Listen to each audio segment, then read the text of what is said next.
À la base, l'amitié, elle est venue tout naturellement, je vais dire, parce que nous ne sommes pas connus dans un cadre religieux, nous sommes connus en évoluant dans la vie, et donc ce n'était pas une question de religion qui nous a liés. C'est la sincérité, la disponibilité. La disponibilité parce que quand tu as besoin d'elle, même à minuit, elle est là. Pour moi, c'est ça l'amitié, quelqu'un qui est disponible pour toi, quelqu'un qui est sincère. Quand tu fais mal, la personne te dit, certes, on est amis, je peux te protéger, mais là, tu as mal fait. Les questions de religion, on en discute plus pour nous instruire, pour nous élever, pour nous soutenir. Je peux même vous dire, par exemple, que nous partageons des versets bibliques. Elle en partage avec moi des versets coraniques, tout ça, pour que nous parvenions à vivre en harmonie notre vie de tous les jours, soit entre nous, et même dans la société. Elle est même venue chez moi, elle vient chez moi à l'église quand elle peut. Et je me rappelle qu'à Dakar, en 2016, je me rappelle que j'ai dû l'attendre devant la mosquée pour qu'elle finisse de prier et qu'on progresse dans nos courses. Donc la religion, à la base, pour nous, elle a été plus un facteur unificateur parce que nous discutons ensemble.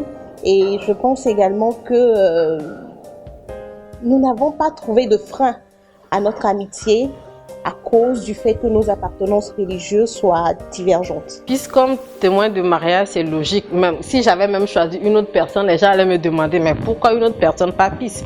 Vu qu'on est tout le temps ensemble, et quand ma relation a démarré, elle était la première à être informée. Et son avis aussi a compté. Et mon avis aussi compte dans ces relations. Donc c'était évident que ça soit elle et personne d'autre comme témoin de mariage.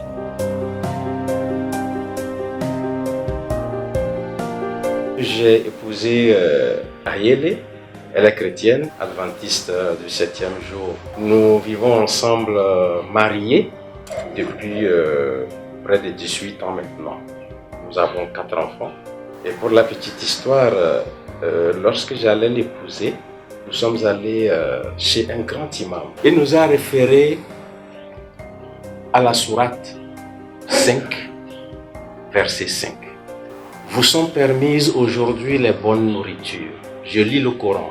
Vous sont permises les femmes vertueuses d'entre les croyantes et les femmes vertueuses d'entre les gens qui ont reçu le livre avant vous, si vous leur donnez leur mahr avec contrat de mariage, non en débauché ni en preneur d'amende.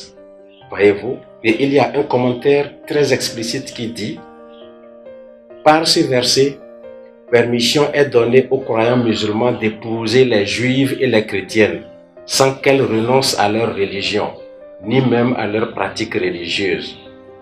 Mais elles n'héritent pas de lui, tout comme il n'héritera pas d'elle, à cause de la différence de religion. Je suis bien acceptée et bien intégrée dans la famille de mon mari. Mes enfants, c'est vrai, ils sont musulmans,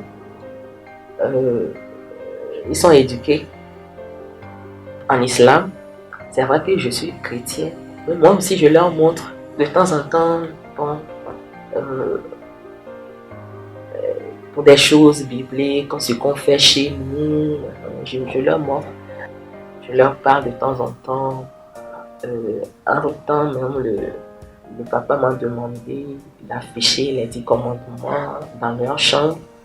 J'ai fait pour qu'ils s'inspirent de ça et régler leur vie. Chacun peut pratiquer le culte de son choix. Vous avez des couples mixtes. Lorsque les gens s'aiment, ils tolèrent la religion de l'être aimé. On peut l'expliquer tout simplement comme ça.